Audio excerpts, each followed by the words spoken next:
ஜகமெல்லாம் ஆண்டருளும் சமயபுரத்து மகாமாரி அருணையில் அபீதகுஜாம்பிகை காசி ராமேச்சுரம் பாண்டி மலையாளத்து 108 சக்தி பீடங்களில்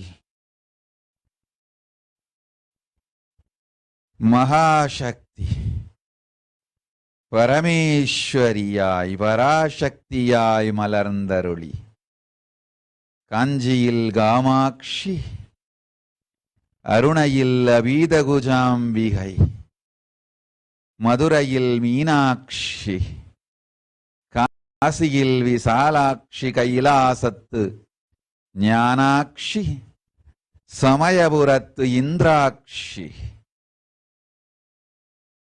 போற்றியூர் வடிவுடையாள் கோட்டை காளிகா ஆனைக்கா அகிலாண்டேஸ்வரி அன்னை புன்னை நல்லூர் மகமாயி தஞ்சாவூர் பெரியநாயகி திருச்சானூர் பத்மாவதி திகம்பரி தக்ஷிணேசத்து தக்ஷிணாகாளி நீக்கமர நிறைந்து பூதங்கள் 5ஆகி தத்துவங்கள் 36ஆய் பரமசிவன் அங்கம் ஆளும் அங்காளி ஓங்காளி பரமசக்தி பரமேஸ்வரி பராசக்தி நித்யானந்தன் திருமேனீரங்கி நிஜாவதாரமாய் மலர்ந்து உலகுக்கெல்லாம் அருளாசியும் அருள்வாக்கும் நல்லதும் தந்து நல்வாக்குஞ் சொல்லி மங்களம் செய்திட்ட மங்களம் செய்திட மங்களம் செய்திட்டு மங்களம் செய்திட மங்களமே ஆக்கிட கண்மலர்ந்தேன்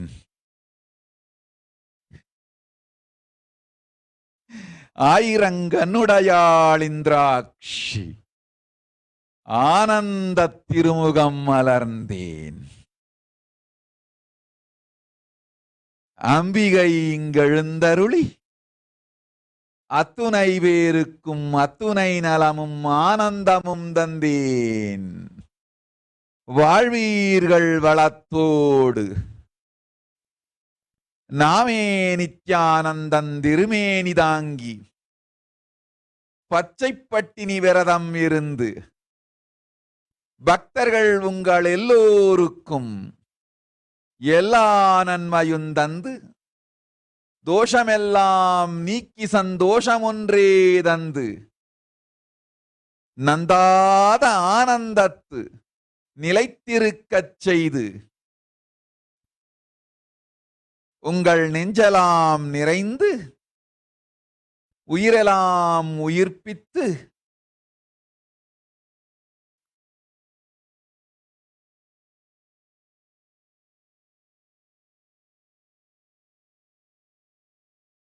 வாழ்வெல்லாம் வளமாக்கி அஷ்டலக்ஷ்மியும் ஐஸ்வர்யங்கள் 16 பேறுகள் பெருமையெல்லாம் ஆயகலைகள் 64 எல்லா நன்மையும் எல்லோர்க்கும் அளித்திடவே வந்தேன். கொடுஞ்சீனத்து கொரோனா ஒழியட்டும். என் மக்களெல்லாம் உடல் நலமும் மனநலமும் உயிர் நலமும் அடையட்டும்.